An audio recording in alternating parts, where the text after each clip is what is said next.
Hi everyone, welcome to another Roundabout. I'm RJ Fritz at Mount Rushmore in the Black Hills of South Dakota. And our first guest on this show could be the first non-president to have his mug sculpted here. Longtime Twin Cities news anchor Don Shelby reflects on over 3 decades at the WCCO TV news desk. We'll go out and about to the Big Buffalo Roundup in South Dakota and the Scandinavian treat that can't be beat. A big surf and a lutefisk is waiting for you.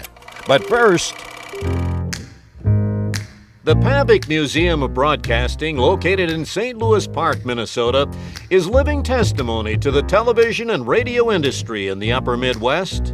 The names and faces at the Pavic bring you through a time warp featuring a who's who in broadcasting in these parts. And so it is each year that the Pavic Museum honors several members of its fraternity, inducting that group into its Hall of Fame. Tonight's group includes the likes of former Minnesota Twins and Green Bay Packer play-by-play man, the late and great Ray Scott. WCCO radio late-night legend Franklin Hobbs. Pro wrestling great Vern Gagne, who helped popularize television by creating a TV regional network over 50 years ago.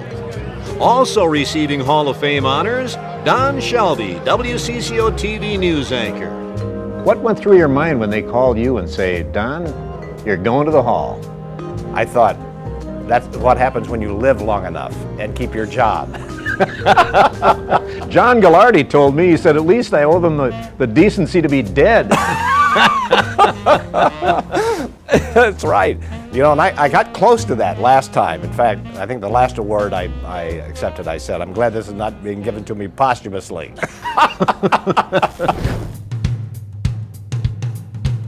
Growing up as a boy in Indiana, Don began his broadcasting career in Cincinnati. WKRP, you say? No. WFIB in 1965. He came to WCCO Channel 4 in 1978. Don says he was shocked when the call came that he had made the Hall of Fame. To think that that would ever happen to me, that my name would be listed with Howard Viken, are you kidding? Cedric Adams, Dave Moore, Charlie Boone, Roger Erickson. It's the who's who of Minnesota broadcasting. Yeah, and I don't think it's because I've accomplished anything. I just think I've stuck around long enough. As someone who sat alongside Don for many years, I can tell you firsthand, Don didn't just hang around, and he's accomplished a lot. Not only is he a great newscaster, but he gives back to the community more than any single person I know. The Ronald McDonald House is a pet project of Don's. He mentors kids. He climbs mountains for charity, scuba dives, raises bees, camps out in 30 below zero weather. If there's a charity event, you'll run into Don Shelby. He's the only guy in broadcasting, perhaps the hardest working man in broadcasting, the only guy I've ever met who will say yes to a breakfast meeting in St. Cloud on a Sunday morning. I mean, he'll go anywhere. I've never heard him say no. And don't just take it only from his co-workers. Don is admired throughout the industry by his peers. Channel 9's Robin Robinson co-hosted the Hall of Fame banquet. I asked him why he did so many engagements, and he said it's because this is his community, and he really cares about the things that he gives his time to. And one day we saw each other 3 times in one day. Now, before we canonize Mr. Shelby as Saint Don, we should point out that he does have, self-admittedly, the world's largest ego. I track his ego on Doppler. I mean, it's so big, it actually, we can see it moving across the screen. But it's a show. People have this image of Don as being arrogant and aloof, distant, know-it-all. But when they get to see the real Don, you know, the jokes, the real human being underneath the facade, they realize this is a great guy. Journalistically, he's won just about everything there is to win. 3 national Emmys, the Columbia DuPont citation, 2 Peabodys, the list goes on and on. But I remember Don mostly as a loving father to his 3 girls, Ashley, Lacey, and Delta. Ashley and Delta were able to be at the banquet. You did a lot of things with your dad too, didn't you? Yeah.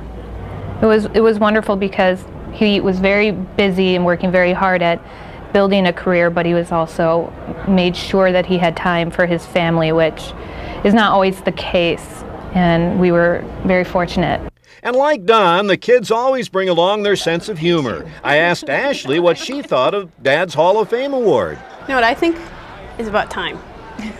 I mean, he is 60, and his body of work Is he that old?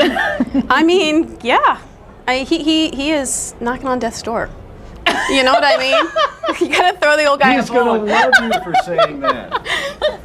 I remember Don as a best friend and a great teammate in basketball, although I did wish he'd pass the ball a little more. Got one on? We've fished a lot together, sometimes maybe a little too much. We didn't always impress his wife Barbara, but she was always kind enough to forgive us. Barb doesn't do interviews, so you're going to have to take my word on that one. So where does Don Shelby go from here? Is this it? Is retirement just around the corner? No, he figures he's got 2, maybe 3 decades left to go. Can you imagine that we're going to be doing this 30 years from now? Will you interview me when I'm 92, or will you just forget? Is there a has-been any bigger than a person who used to be on television? You're assuming I'm gonna be around when you're 92. Of course you are. You're younger than me, or at least you look like younger than me.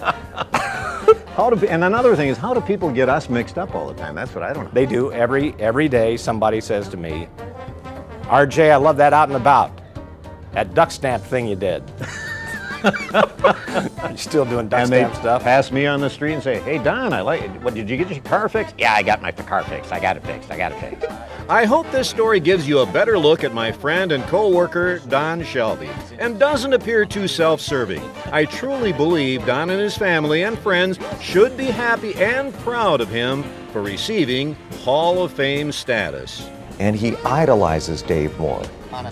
And he always imagines that Dave is over his shoulder looking at him, which he may be. If you're up there listening tonight, old man, my friend and teacher, I hope you're a little bit proud. Thank you. Dave is proud, Don. You deserve it. Congratulations.